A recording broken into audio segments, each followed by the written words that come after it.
Pernambuco Documenta apresenta no programa de hoje o professor Reinaldo Carneiro Leão, bacharel em Sociologia e Política, historiador, advogado e sócio do Instituto Arqueológico e Histórico Geográfico Pernambucano, sócio também de outros institutos congêneres, inclusive do Instituto Brasileiro. Professor Reinaldo Carneiro Leão, quais as principais causas da Revolução Republicana em Pernambuco de 1817? Para falar sobre as causas da Revolução Republicana, em 1817, eu tenho que me reportar a quase 200 anos antes, quando nós, pernambucanos, expulsamos daqui os holandeses, quer dizer, aqueles que eram pagos pela Companhia das Índias Ocidentais.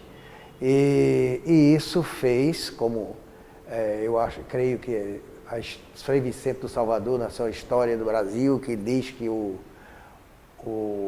pernambucano ficou irredento a partir daí, e ele simplesmente não admitia que alguém mandasse, já que eles tinham expulsado os holandeses daqui, eles não queriam aceitar muito a dominação portuguesa. Mas, infelizmente, continuamos e entramos pelo século chamado das Luzes, que é o século XVIII. Lembro que houve a célebre Revolução Francesa que mudou a face, daí em diante, a face do mundo ocidental. Em 1776 houve a Revolução de Independência dos Estados Unidos, que já foi um baque para o poderio colonial dos ingleses, e em 1789 veio a Revolução Francesa, com o ideal de liberdade, igualdade e fraternidade, já que o auge do absolutismo real tinha sido o século XVII e perdurou até o fim do século XVIII, havendo um certo absolutismo, cujo o nosso rei não, na época, príncipe regente Dom João, era um representante.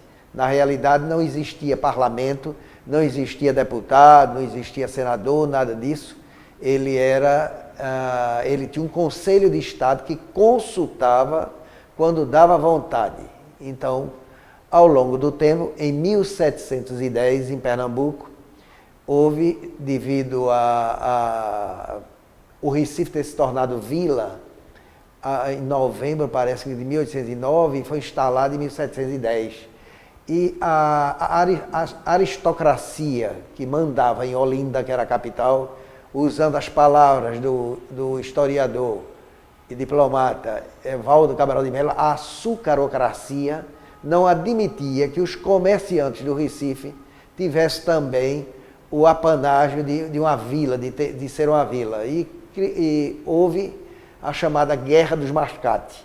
Nesta guerra, um dos açucarocratas, que era Bernardo Vieira de Mello, membro da Câmara de Olinda, disse que Pernambuco poderia se tornar uma república ad instar de Veneza, quer dizer, a maneira de Veneza. Veneza era uma república aristocrática. Bem, passou-se todo o século XVIII, quase todo, e veio a Revolução Francesa. Portugal continuava, enquanto na França se instituiu o regime totalmente, se depôs a monarquia, instituiu-se o terror, Portugal continuava no regime absolutista. A rainha tornou-se mentalmente insana em 1792 e Dom João tornou-se o regente, príncipe regente. Daí, aliás, lembrando um detalhe, é por isso que o Recife tem uma Rua do Príncipe, por conta dele, Rua do Príncipe Regente. Enfim, em 1799, o bispo Azeredo Coutinho, bispo de Olinda, que era conhecido na época, o bispo de Pernambuco, pediu à rainha, quer dizer, e Dom João autorizou, o antigo colégio dos jesuítas e fundou um seminário, o famoso Seminário de Olinda. Para este seminário, ele convocou toda a inteligência que existia na época. era a Rua da Câmara, era o João Ribeiro, era o Padre Roma, todos eram professores lá no seminário, fora alguns que eram civis e não religiosos. E em 1801 havia uma loja maçônica chamada a Loja dos Suassunas, situada no Engenho Suassuna, que depois, muitos anos depois, tornou-se a usina Jaboatão, no município de Jaboatão. E no Engenho Suassuna criou-se a loja do Suassuna e houve uma conspiração. Por quê? Porque eram ricos os irmãos Francisco de Paula Cavalcante de Albuquerque, ele e o irmão José estudaram na Europa, principalmente José, que aliás foi governador do Rio Grande do Norte, e ele criaram essa loja e resolveram uma certa insurreição. Quer dizer, o regime era de tal modo absolutista que acharam que as cartas que eles escreveram eram, de certa maneira, continham as ideias francesas, entre aspas. E aí eles tiveram os bens sequestrados e essa coisa toda. O capitão Mó Suassuna é o pai do Visconde de Suassuna, que foi ministro do Império e lutou na Revolução de 17, do Visconde de Camaragibe e o Visconde de Albuquerque, que todos os três foram ministros no Império.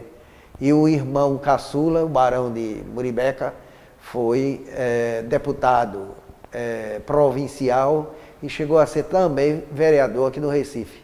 Mas, enfim, esse foi o primeiro surgimento daí. Em 1808, a Rua da Câmara já tinha fundado a primeira loja maçônica que se tem com notícia no norte do país, que é o Areópago de També. Em 1790 e tanto ele fundou esse Areópago. Mas quando ele veio morar no Recife, aí fechou-se lá. E aqui a maçonaria se espalhou, de forma que a imensa maioria dos padres que tomaram parte na Revolução, que inclusive foi conhecida como Revolução dos Padres, eram maçons também. E aí vem, em 1808, fundou-se outra academia, chamada Academia do Paraíso, que era uma loja maçônica, e por aí foi. Agora, esses são os primórdios da própria Revolução, o porquê das ideias revolucionárias. Eram pessoas extremamente cultas e que muitos, como a própria Rua da Câmara, estudou em Montpellier e é cientista. A primeira história natural, uma bela história natural, que não foi a primeira foi no tempo de Nassau, que fala nos animais, na flora e na fauna de Pernambuco e do Nordeste, é dele, de Rua da Câmara. E quem desenhava a fauna e a flora era justamente o padre João Ribeiro Pessoa de Melo Montenegro. Está na Biblioteca Nacional do Rio de Janeiro um volume em fólio contendo todos os desenhos do padre João Ribeiro feitos para o livro de botânica, de história natural do Rua da Câmara. Enfim, Pernambuco, além da cana-de-açúcar, tornou-se rico porque tinha o algodão. E eu lembro, poucas pessoas sabem disso, que o Ceará pertencia a Pernambuco, só foi desligado em 1799. A Paraíba e o Rio Grande do Norte continuaram. Teve inclusive, que só em 1821 que separou-se de Pernambuco. Então, o Recife era a segunda cidade mais rica do país. Primeiro, antes da chegada da corte, era o imperador, Salvador. Depois era o Recife. E em 1798, na França, Napoleão Bonaparte torna-se primeiro cônsul. Em 1804, imperador. E querendo dominar toda a Europa, fez guerra total contra o reino da Inglaterra. E por isso ele invadiu a Espanha, tirou a família real de lá, os Bourbons, e colocou o irmão dele, e mandou invadir Portugal. Portugal foi invadido.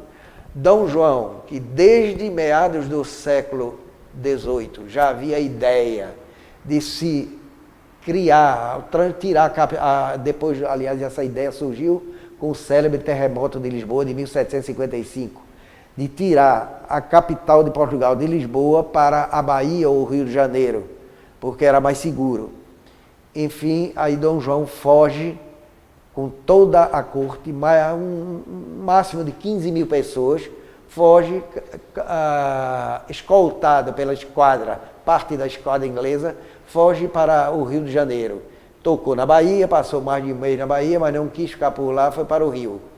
E lá, imagine o que é, toda uma corte que tinha rendimentos das quintas em Portugal, rendimento de seus negócios em Portugal, ficar sem ter nada disso no Rio de Janeiro.